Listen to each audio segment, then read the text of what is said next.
The revival of certain styles often reflects cultural nostalgia, a reinterpretation of past aesthetics, or a response to contemporary social and economic conditions.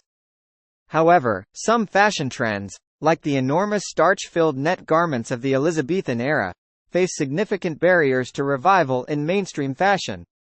Let's explore why certain trends, like these Elizabethan garments, might remain out of vogue. First, make sure to subscribe to the History Luang channel for more intriguing insights into the past. And don't forget to leave a comment below, letting us know what other quirky historical fashions you're curious about. Now, let's get into it. Absolutely, in Elizabethan times, clothing served as a powerful symbol of social status, wealth, and power.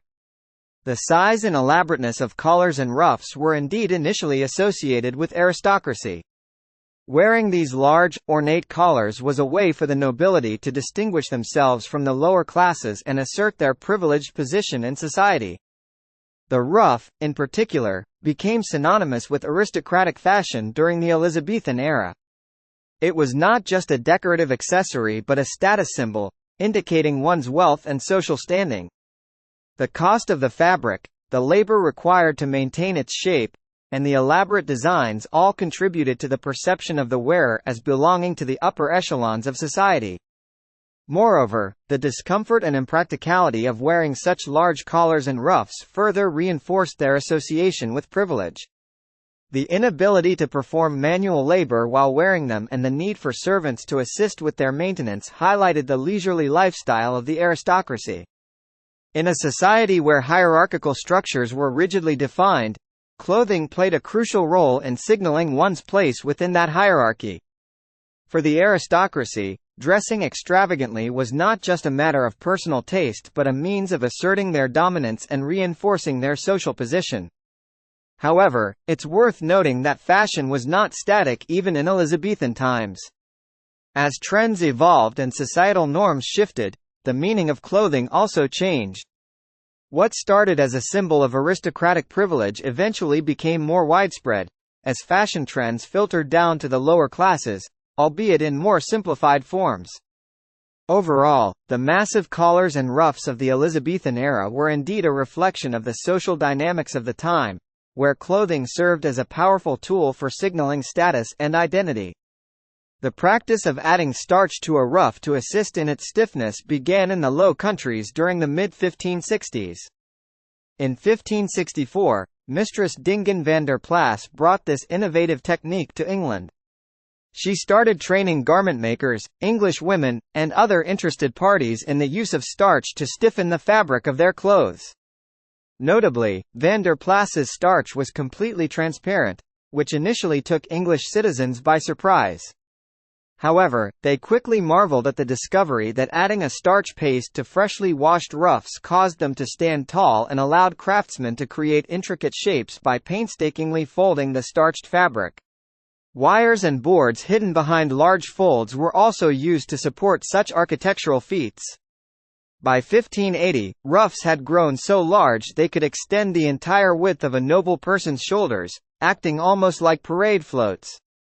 The introduction of starch allowed for even greater creativity and elaboration in ruff designs, contributing significantly to the iconic Elizabethan aesthetic. Lady Frances Cobham's remark in 1564 that 10 yards is enough for the ruffs of the neck and hands reflects the early use of fabric in ruffs, but as the century progressed, the amount of material used increased dramatically. By the 1580s, it was common for ruffs to require around 18 yards of material, with supporting wires, decorative edging, and elaborate ornamentation. Fashion, like life, is always evolving, and ruffs continued to morph throughout the decades. During the 1590s, women began wearing ruffs that were open in the front, framing their entire head while allowing them to bend their necks forward. This style, also adopted by some men, gave women the opportunity to show off their décolletage, particularly when paired with a figure-enhancing bodice. Later, from about 1625 to 1650, women started wearing oval ruffs or large closed ruffs set in formal tubular pleats that spread laterally over the shoulders. These were usually accompanied by wide-brimmed beaver hats, a look that suggested readiness for both formal events and festive occasions. However, the material used to construct ruffs was fragile and could fall apart due to hot weather, rain, or body heat. As a result, many ruffs were single-use only, making them a costly fashion statement.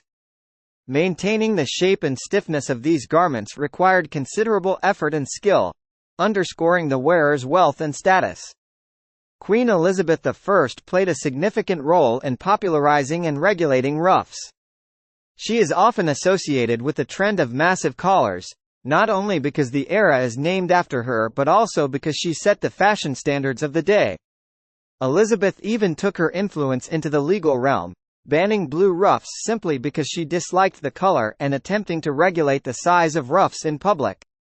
Her efforts to curb the size of ruffs, though often ignored, illustrate how deeply fashion was intertwined with power and social norms. Throughout the Elizabethan period, ruffs were worn by men and women of all social classes. However, the introduction of double ruffs during Elizabeth's reign led her to forbid them, though enforcement was lax. By the early 17th century, falling ruffs became popular, functioning more like small capes than traditional collars, and were eventually adopted by both men and women. Despite their eventual decline in popularity, ruffs had a solid 70-year run and left an indelible mark on fashion history. While it remains unlikely that such an impractical fashion trend will make a comeback, the ruff serves as a fascinating reminder of a time when fashion was a direct expression of social status and personal identity. Feel free to leave your thoughts in the comments and let us know what other historical fashion trends you'd like to explore. Don't forget to subscribe to the History Luang channel for more fascinating deep dives into the quirky, surprising, and sometimes bizarre aspects of history.